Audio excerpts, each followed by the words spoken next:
수백 년간 지속된 초기 왕조는 통일왕국의 지배자의 상징과 정체성을 확립했고 왕국은 안정되어 가는 듯 했습니다.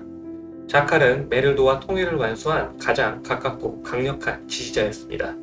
하지만 영원한 적도 친구도 없듯이 두 세력은 결국 싸움을 시작했고 이는 역사에 기록된 첫 번째 왕좌의 게임입니다. 이 전쟁에서 승리한 자를 중심으로 권력은 재편될 것이고 신하가 이를 기억하게 될 것입니다. 이렇게 완성된 신화를 가진 왕국은 신과 같은 업적을 우리에게 보여주었습니다. 초기 왕조 말기의 분란은 오랜 시간이 지나지 않고 수습되었습니다. 그리고 이어진 새로운 왕조부터 고왕국이라 하는데 그들이 남긴 놀라운 업적에 비해 많은 것이 신비에 쌓여 감추어져 있습니다. 하나의 시대가 저물고 새로운 시대가 찾아올 때 영웅이 등장하고 그의 선택은 시대에 많은 것을 바꾸고 후대에 영향을 줍니다. 초기 왕조의 나르메르가 그랬듯이 고왕국의 조세르가 그런 인물입니다. 그가 사망조를 개창했는지는 이견이 많으나 그의 때에 이르러 왕조는 안정과 번영을 맞이했고 그가 만든 위대한 업적은 수천 년이 지난 지금까지 성지에 우뚝 솟아 있어 그의 통치에 대한 어떤 의심도 거두게 합니다. 인류 역사 전체를 통틀어 그는 가장 오랜 시간 동안 존경받은 인물입니다. 이런 조세르의 통치의 시작은 왕국이 분열할 뻔한 세트와 호로스의 싸움이 끝난 어수선한 전국에 가뭄이 진정되지 않은 어려움 속이었습니다. 이집트 엘리파트네 섬에 있는 석비에는 당시에 있었던 가뭄과 이를 극복한 이야기가 기록되어 있습니다. 조세르 왕의 시대 7년간의 가뭄이 시작되어 사람들이 궁핍해져 근심이 많았다. 왕은 제사를 지냈고 크눔시는 꿈에 나타나 말했다. 엘리파티네 섬에 있는 자신의 신전이 무너졌고 이로 인해 사람들은 신에 대한 존경을 잃어 가뭄은 시작되었다. 왕은 고관인 이모텍과 함께 내려가 성전을 다시 짓고 제사를 지내자 기근은 끝났다. 이런 석비의 내용이 사실인지 아닌지는 정확하지 않습니다. 사건이 지나고 적어도 2000년은 지난 후에 만들어진 것이지만 크눔 신전은 여전히 엘리파티네 섬에 있고 사람들은 조세르 왕을 기억하고 있습니다. 이집트인들은 나일강의 시작을 최남단 엘리파티네 섬으로 여겼습니다. 사실 그 이남으로 물줄기가 있고 사람들이 사는 것을 알았지만 급류성 폭포지대로 배를 타고 상류로 가기 어려웠습니다. 이곳은 나일강이 시작되는 곳으로 여겨졌고 자연스럽게 왕국의 경계가 되었습니다. 어쩌면 초기 왕국의 마지막을 장식한 분쟁도 이 가뭄과 무관하지 않을 것입니다. 풍요는 신과 왕의 관계를 증명하는 것이고 가뭄은 왕의 신성을 의심하게 합니다. 농업국가로 세상 그 어떤 것보다 풍요를 보장받은 이집트에서 왕은 신과 같은 권력을 갖지만 반대로 가뭄은 통치의 기반을 흔드는 것이었습니다. 기근의 석비에 처음으로 이모텝이라는 이름이 등장합니다. 이모텝, 그의 이름은 평화롭게 온 자로 해석하기에 따라 타국의 사람으로 여겨질 수도 있습니다. 그 전까지 아무런 기록이 없지만 국가적인 환란을 극복하는 중요한 건축을 담당하는 자로 왕과 함께 갑자기 등장하기 때문입니다. 거기에 창세기의 요셉은 이와 비슷한 배경과 업적을 갖고 있어 이런 주장에 힘을 더합니다. 초기 왕조의 뒤를 이은 그의 통치는 얼핏 불안해 보이지만 왕국 최남단에 대규모 토목공사를 할 수 있을 정도로 굳건했습니다. 그리고 대규모 토목공사로 인한 가뭄의 해소가 사실이었다면 그의 통치는 사람들에게 유례없을 정도로 지지를 받았을 것입니다.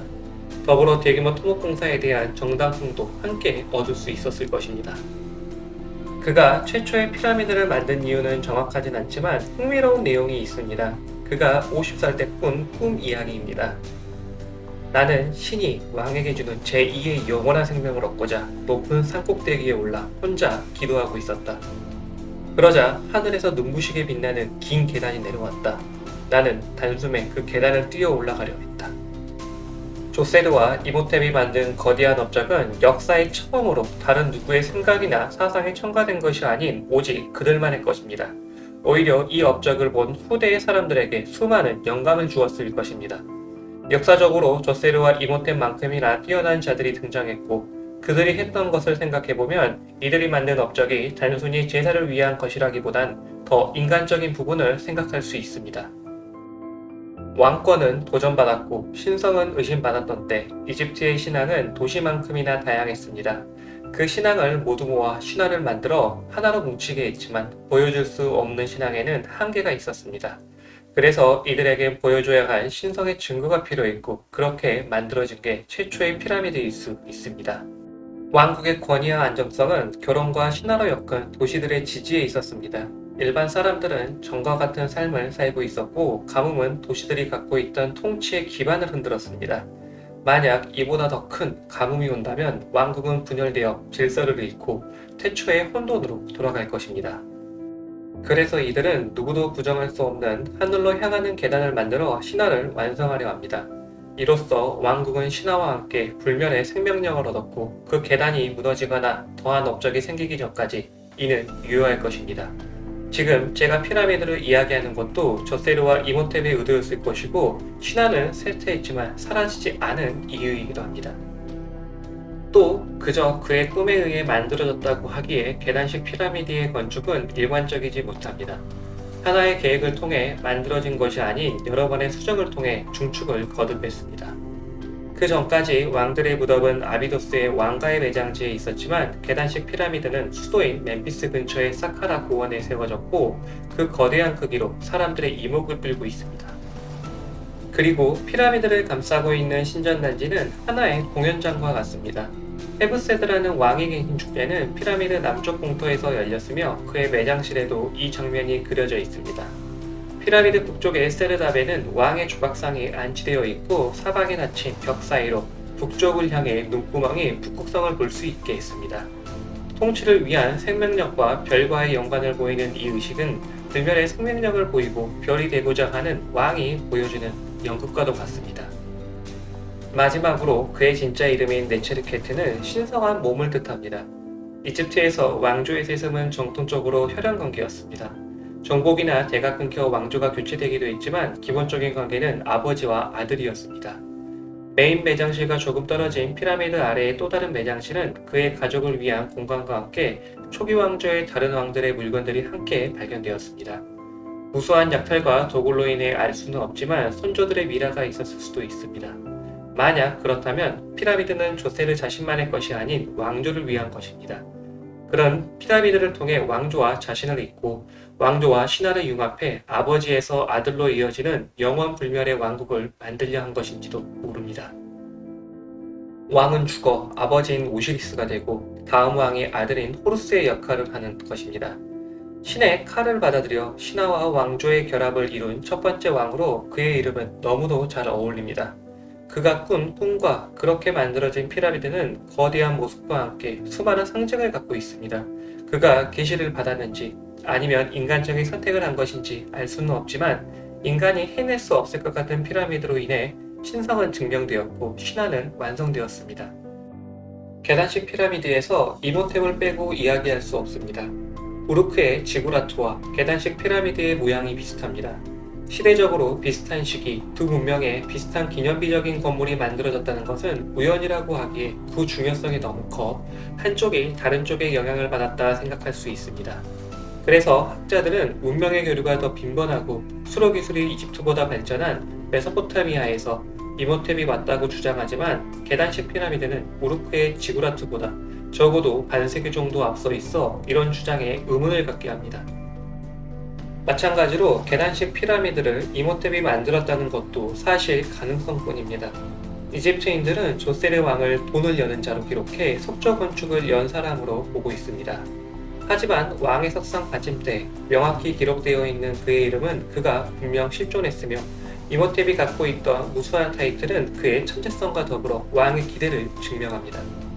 파라오의 고문, 하이집트 왕국의 회계, 상이집트 왕국의 제2인자, 위대한 제사, 세습 귀족, 헬리오폴리스의 대신관, 건설자, 목수, 조각가, 도예가. 너무 뛰어나 의심스럽지만 이와 같은 천재들은 후대에 무수히 등장했고, 그들이 남긴 업적을 생각하면 이집트 문명의 도약은 이모텝의 천재성과 그를 알아본 현명한 왕에 있다는 흔한 역사의 클리셰일 뿐입니다. 그의 수많은 타이틀은 그가 숫자와 돌과 종교에 당대 최고의 지혜를 갖고 있음을 알 수 있습니다. 계단식 피라미드가 뛰어난 이유는 그 규모와 함께 지금까지 굳건한 영원함에 있습니다. 그간 왕들의 무덤으로 이용됐던 마스타바드는 말린 진흙벽돌로 만들어져 시간이 갈수록 손상되었지만, 이모텝은 석조 건축을 통해 신과 같이 영원한 기념비를 만들었습니다.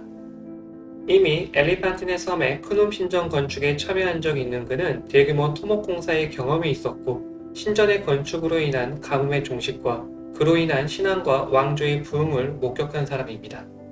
이전에도 돌은 그 영원히 변하지 않는 속성으로 신에게 바쳐질 곡물들을 만드는 주요 재료였습니다. 이때부터 시작된 이집트의 돌의 가공 역사는 이모테프에 이르러 건축에 돌을 사용하게 되었고 그의 천재성은 빛을 발휘했을 것입니다.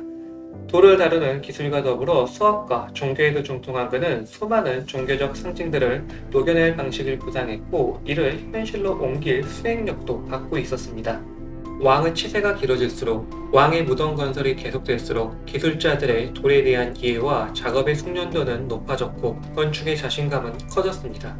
처음 만들어진 무덤은 그 규모와 모양에서 이전의 무덤과 다를 것은 없었지만 진흙벽돌이 아닌 석회암을 이용해 만들었습니다. 첫 번째 확장은 무덤의 가장자리를 넓힘과 동시에 높이에 차이를 들죠. 비록 2층이지만 계단의 모양을 갖게 했습니다. 세 번째 확장으로 무덤은 조금 더 커졌고 3개의 층을 갖게 되었습니다. 네 번째 확장은 단순히 넓이를 키우는 것이 아닌 높이를 올리기 시작하는 본격적인 피라미드로의 전환입니다. 벽돌의 크기는 더 커졌고 높이는 42m에 달하는 4층의 피라미드가 만들어졌습니다. 왕은 여전히 건재했고 그의 통치는 문제 없었습니다. 이미 만들어진 것만으로도 신화의 완성을 위해 부족함이 없었지만 왕과 이모테프의 도전은 끝나지 않았습니다. 다섯 번째의 중축으로 높이 60m, 6개 층의 피라미드가 만들어졌습니다. 그리고 마지막 중축은 높이와 너비가 2m가량 커지는 데 그치는데 아마 왕의 죽음으로 인한 마무리 공사였을 것입니다. 조세르 다음 왕인 세메르케트의 미완성 계단식 피라미드의 기초가 조세르의 것보다 더 큰 것을 보면 이모테프의 도전은 계속된 것으로 보입니다. 하지만 이모테프의 죽음은 피할 수 없는 것이었고 왕마저 피라미드의 완성을 끝내지 못하고 죽어 결국 미완성으로 남게 되었습니다.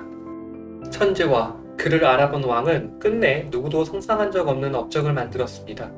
비록 필멸자의 유한함으로 그들의 시대는 끝이 났지만 그들이 완성한 왕국은 아버지를 뛰어넘을 준비를 하고 있습니다. 피라미드의 시대가 시작되었습니다.